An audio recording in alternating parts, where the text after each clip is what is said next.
Guys, there is no way that I could talk about marijuana without someone having a misinterpretation on what I say, and it is a topic that is continuously being debated upon over the years. Well, growing up as a child, I was taught that drugs was bad for my health, from my parents, from the laws that are being put in place, and from school. But I never really understood the reasoning behind it, and I continued to listen to my authority figure regardless. But as I grew older, I realised that people would still consume drugs, even though it was illegal, and it was very difficult for me to understand why someone would go against the law and jeopardise their life just to use drugs. Well, firstly, I think it is important for us to understand what marijuana is. Marijuana is a depressant drug that slows down messages travelling between the brain and to the rest of the body. The active ingredient is called tetrahydrocannabinol, which is also known as THC. This ingredient works by bonding to specific protein receptors within the brain, which then causes a number of different reactions. Some have stated that it can lower your inhibitions and has mild sedative effect. It has also been said that the consumption of marijuana is able to increase your pulse and appetite and lower your blood pressure. It can also have an impact on your short-term memory, lower your reaction time, and make you unsteady on your feet. But if we take a good long think about that, there are many other things within our society and culture that can have a negative impact on similar things, but how much is considered illegal? Most people continue to use cannabis as a modern basic, and clinical science reaffirms and extends its medicinal uses.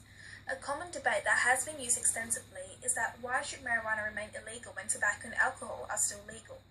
Tobacco smoke contains nicotine and other carcinogenic properties that may increase the chances of contracting lung cancer and other fatal diseases over a period of time.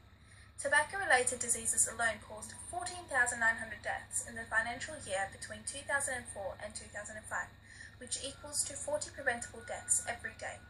According to the Australian Bureau of Statistics, cannabis only caused a total of 32 deaths over the years from 2004 and 2005. Moreover, there are medical benefits associated with cancer patients, as there have been increases in recent clinical trials that show benefit of marijuana with the treatment of undergoing chemotherapy, which may further also benefit the emotional state of certain patients. With all the evidence presented, why isn't marijuana legalized? A study which consisted of more than 45,000 Swedes that were followed for 15 years found no increase in mortality within the individuals who consumed marijuana compared to those who did not.